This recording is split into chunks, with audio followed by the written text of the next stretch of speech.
Good morning, YouTube. This is HeKnowsHisSport bringing you that heat and that fire. At the end of the day, the San Antonio Spurs heavily impressed with what they did in Game 3. Like I told everyone, I've been on record saying this many times. When you play against the Miami Heat, excuse me, I got a little oatmeal in my mouth. But when you play the Miami Heat, you have to play with what? The three philosophies that I said. One, you got to hit your damn free throws. Two, you got to play defense at a high level sense of urgency. And three, what do you have to do? You have to go out there and rebound the basketball. This is what the San Antonio Spurs did. They out-rebounded the Heat. They played with a high level degree of sense of urgency on the defensive end. Go look at what Kawhi Leonard did to LeBron. What did I say? You got to get in the man's stuff. You got to body him up. You got to make him pick up his dribble. This is what basketball is all about. You know, I used to be one of the greatest fans of the Chicago Bulls, if not the greatest fan of the Chicago Bulls. And I remember when Jordan and Pippen, those were the two most dominant perimeter defenders I've ever seen play the game of basketball. And they used to have this sequence called the Jordan and Pippen. That was a sequence where Jordan would body the guy up and Pippen would get the rip, or vice versa. Pippen would body the guy up and Jordan would get the rip. That's how they used to do it. See, and people don't understand that. Kawhi Leonard is showing everybody what I say you have to do against the Miami Heat. You have to body them up. That's what you got to do to LeBron James. Danny Green, hats off to him as well, because he was the #2 guy in terms of pecking order in which I rated the guys in terms of San Antonio's win. He played Dwayne Wade exceptionally well. He got a lot of steals off of him. You know, that is what you call hats off. And Ginobili, I ranked them #3 because of the intangibles. Because I tell everybody, it's not all about stats. It's about the three things that I told everybody once again. It's about hitting your free throws. It's about playing defense at a high level sense of urgency, and it's about rebounding. Ginobili did those intangibles. He got those steals. He made those hustle plays that were huge. That even when Miami came back with an onslaught run to cut the game back down to 7, you know, San Antonio put themselves in position because they were so hot. I mean, they hit a mind-boggling 75.8% to be exact, 76% if you want to round off. You do stuff like that. Last time somebody hit high percentage on the Miami Heat like that, they end up winning the series. That was the Dallas Mavericks. A lot of people forget. Lest you forget, lest I'm have to remind you. And it'll be funny if it's Texas, you know, in the form of Dallas Mavericks that beat the Heat in the beginning of their reign, and then it's Texas in the form of San Antonio Spurs that dispatched the Heat at the end of their reign. The reality is this. And then #4, I got to give it to Patty Mills. He came in there and he did his thing. He hit those timely shots. You know, he hustled. See, people want to sit here and put all of the over blame on Mario Chalmers. I'm sick and tired of that. Mario Chalmers has hit big time shots for that team. Mario Chalmers should not be the one to get blamed. Yes, he hasn't played up to par. Yes, this is a contract year coming up for him. Yes, you would expect a role player like that, if he's going to negotiate at the table and say, hey, I deserve more money, he should show up. But all of this blame that he's getting, all of this stuff that Stephen A. is saying, Mario Chalmers, of course Stephen A. will blame Mario Chalmers. Remember, LeBron James is one of his quote-unquote connections, so he can't say too many bad things about him. But LeBron James, like I told everybody, the man is mentally weak. He has 7 turnovers. Everybody want to say, oh, LeBron looked uninterested, like Stephen A. said, and all of these plum Heat fans. Oh, LeBron James looked like he was not invested into the game. That is nonsense. That is hogwash. That is rubbish at the highest level. Let's call it for what it is. Kawhi Leonard put that man on lock and key. He locked the man down. I mean, people don't want to admit that. I don't get it. Give Kawhi Leonard his just due. Not only he locked LeBron James down, he put 29 points on that boy as well. And then Danny Green locked Dwayne Wade down. And see, come push, come to shove, I know the egos of a LeBron James. I know the egos of a Dwayne Wade. When it's all said and done, they're going to hog the ball because they're going to think in their minds with their egos, oh, they can't get locked down. And they go away from the most important player. Been on record saying this. This has been in my past videos. I've said this before and I will say it again. Chris Bosh, although Dwayne Wade is the most impactful player, Chris Bosh is the biggest X factor. Chris Bosh is the most important player. I've been quoted saying this over and over again. What happened? Why? What was one of the defining reasons why the Miami Heat lost that game? Chris Bosh only had 4 touches. Go look at game 2, how many touches he had. You'll see a disparity. They need to find that guy, because when that guy hits his shots are devastating. Because not only in the pick and pop that the Miami runs, not only is it devastating in the sense that he makes Tim Duncan have to play defense at a high level sense of urgency.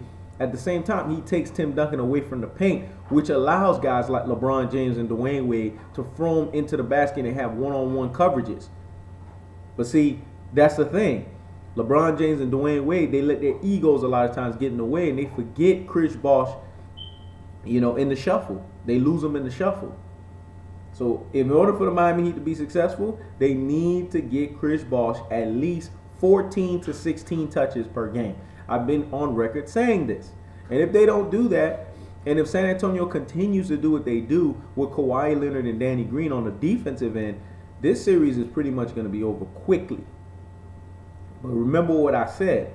There's the rigging aspect. So far, I haven't seen Joey Crawford. So far, I haven't seen Danny Crawford, ref these games yet. I wouldn't be surprised if they show up in Game 4, because those are the top 2 goons for the NBA in terms of cheating it for the most popular or the biggest AKA golden boy / AKA puppet of the NBA, overrated. But one way that you overcome the rigging aspect, and I've been quoted many times saying this, is that you have to play a nearly perfect game. Damn near it has to be perfect. Well, when San Antonio shoots 76% and they come out and they have 41 points in the first quarter, and they drop about 71 points in the first half, which was another 30 points in the second quarter, having a 71-50 lead, I don't know if they're going to continue to play at that level. But when you play like that, that is the only way you can overcome the rigging. It doesn't matter how much you rig the game. When you come out blazing like that, you can overcome the rigging aspect. And I said that in the last video. In order for San Antonio to win this game in Game 3, because I knew they will cheat, because there was a lot of cheating calls for the Miami Heat in this game. But in order for San Antonio to win, they had to play a perfect or nearly perfect game, which they did. That's why, people need to tune in to He Knows His Sport, because the boy knows what he's talking about. He Knows His Sports tells people what they need to hear, not what they want to hear. Reality is this. I'm just upset at the fact that LeBron James is not being held to a standard. I was sitting here watching First Take, and I like that quote that DeSean Jackson brought out there, with Michael Jordan and Kobe Bryant saying there, hey, we didn't have to team up with all these guys and the greatest three-point shooter to win rings. They did. And see, I'm glad, somebody like DeSean Jackson, shout out to DeSean Jackson, has enough basketball sense to understand those things. Like I said, it's only a remnant of people that have true basketball knowledge that gets this. Those guys are competitors. Those guys are ultimate assassins. They wanted to compete at the highest level. They wanted to compete against the best. Now you're hearing this crap about maybe Carmelo, maybe considering coming to play to Miami. That's what I have. That's the problem that I have with that draft class of the 03-04. That's why I told everybody everything is wrong with that draft class, starting with LeBron James. Those guys don't like competition. Those guys, if anything, they want to avoid competition as much as possible so they can make it easy for themselves. That's not basketball. Yet, who pays for it? See, I'm not, people will sit here and say, I hate on LeBron and this. No, I don't hate on the man. I just know he's everything wrong with the game of basketball, because you got this whole generation of guys that are playing on the court. You go on the playgrounds, you go anywhere, you play against these new age kids, you play against them, you see that LeBron stupid mentality that they want to go out there and showboat, and they want to showcase stuff, and they haven't even earned it. They haven't even earned the right to prove their merit, their worth. They just want to go out there and just act like, they everything should be given to them. That's the LeBron James mentality. It's a garbage mentality. At the end of the day, people could sit there and say, oh, you old school, whatever. I don't care. Basketball, I'm not a traditional person when it comes to everything else in my life, but when it comes to basketball, there's a traditional aspect that I like, which is, teams, one guy staying on the team, one guy, having guys come to his team.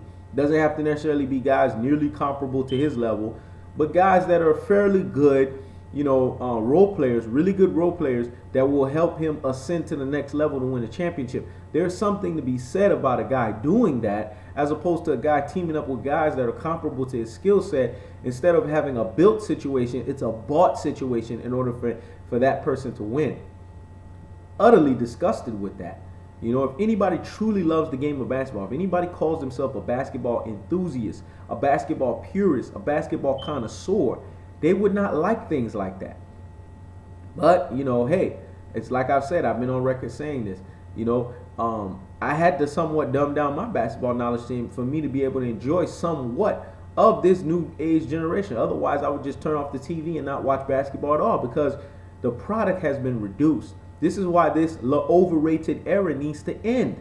This is why, the nonsense era, it needs to go away. And if San Antonio could win this series, if San Antonio wins game 4, I'd probably be the happiest person on the planet. Because I would feel like basketball is returning back to the normal order of things. It's not about me rooting against LeBron James. It's about me rooting for the bigger picture. See, all of these plum nonsensical fans, all of these, casual, novice fans, all they want to look at the battle. Me, I'm looking at the war. See, it's not about, LeBron James. It's about the bigger picture. The bigger picture is this. When teams like the San Antonio Spurs win, it's a win for the natural order of basketball. When teams like the LeBron James win, it's a win for those who think that you have to use the easy route to get what you want. Nothing should be easy in this life. And in a game of basketball, the way that basketball used to be, it was never easy. Guys had to work. Guys used to lose many a times. Guys used to learn valuable lessons. And guys used to just stay on their team and knowing that they're the forefront and the centerpiece, they were patient enough to allow, the office to get the pieces around them so that they could win. That's how it was. Nowadays, it's not like that. If a guy loses, after a while, they get very impatient. They don't want to deal with the consequences that come behind it. It is rubbish. It is folly at the highest level, and people need to understand that. This is why I'm all for San Antonio winning this series, because it brings back the natural order of basketball. And you know what else? The bigger picture, and it now makes people understand that you could never ever compare LeBron James to Michael Jordan, and you can't even compare him to me, the best player in this generation, in Kobe Bryant, because now he would have lost 3 times in the finals. What would be your argument? It doesn't matter what he wins after that. It would have been set in stone that this guy does not deserve, and then it would put a simple principle in place that cheaters never prosper, because that's what him, Dwayne Wade, and Chris Bosh did. They cheated in order for them to be able to cut the competition. Look what they have done to the Eastern Conference. Because of the fact that they have cheated, they have made the Eastern Conference weak. Because they have cheated, they have made competition a non-factor in the Eastern Conference, which to me does not make any sense. If you are a true lover of the game of basketball, you would want competition. You wouldn't want competition to be killed. I mean, how do you enjoy that? That's why I don't get these new age fans. That's why I don't get these casual fans. That's why I don't get these plum fans that go for guys like this. And then always, see, if you ever meet somebody who is a LeBron supporter or a LeBron apologist, you know what they always try to do? They always try to justify the LeBron James nonsense. They always sit there and try to justify what LeBron James is doing and what he's not doing. They always try to sit there and justify and make excuses like they're doing in this series. Why is Mario Chalmers the forefront of the blame? Isn't LeBron James supposed to be the quote-unquote greatest player in the world like Stephen A. describes? Because I didn't say it. I've never acknowledged LeBron James as the best player of this era, and I won't. Because anytime you have to have the referees in your back pocket, anytime you have to have the poor man's David Stern, a.k.a. the rigging master, Adam Silver, help facilitate your wins. Anytime you have to team up with a Dwayne Wade and LeBron and Chris Bosh, and then have the greatest three-point shooter in history in Ray Allen, come on, man. That's cheating at the highest level. No one should respect that. No one should honor that. If you have integrity about yourself and you like true competition, you should be utterly disgusted with foolery like that. I'm sorry. That's why I said it's only a remnant of us that see these things. It's only a small group of us that understand the true aspect of the game of basketball. San Antonio's up 2-1, but their job is not over. Remember, they still got a long way to go. Them 2 games are long. When you play against the Miami Heat, you have to worry about 3 elements. You have to worry about the NBA covering their golden boy / AKA puppet LeBron James. You have to worry about the Miami Heat total foul calls because they're going to cheat for that team. And then you have to worry about the whole rigging aspect in terms of the NBA making sure that they make the most popular and most marketable, player and / team get the advantages of the game. And you just pretty much have to go out there, play defense at a high level sense of urgency, rebound the basketball, and shoot your free throws and make all your free throws, and just come out there blazing like the San Antonio did in Game 3 in order for you to be in position. San Antonio's going to have another one of these performances. And I believe if San Antonio wants to win this series, they got to win one more in Miami. I have a firm belief because, see, less people forget, less I'm going to have to remind people. That's why Dallas beat the Miami in 2011. They won 2 games in Miami. This is what San Antonio is going to have to do. They're going to have to win 2 games. And if they can win this game right here, which I believe is highly unlikely because I believe they're going to cheat so in heavily favor of the Miami Heat. I'm proud that the San Antonio got home court advantage, but if I was them, I would, breed warning against complacency. Because familiarity breeds complacency. And I wouldn't want San Antonio Spurs to get complacent. You're up 2-1, that doesn't mean nothing. You need to get up 3-1 so that you can make it commanding, and then you can really kill the confidence. Because the Miami Heat is a team that you have to be up 3-1 to destroy their full morale for them to just wave the white flag. If San Antonio, can get Game 4, which I think is highly unlikely, if they can get Game 4, I already know the series will be over in Game 5. But we'll have to wait and see. But based off of the rigging aspect, based off of the rigging factor, there's no way San Antonio is going to win Game 4. They're going to make sure Miami wins Game 4. And then I could see San Antonio fighting their butts and their tails off and San Antonio to win Game 5. But what San Antonio has been able to do successfully is, bring home court back into the way it was. It's basically as if they won the first 2 games in San Antonio. I thought Game 3 was a very impressive win. Hats off to them, but they still got a whole lot of work to do because, like I said, when you have so many, cards stacked against you in a deck, which is the Miami Heat, you have to play a perfect or nearly perfect game in order for you to get where you need to get to. This is HeKnowsHisSport, checking out.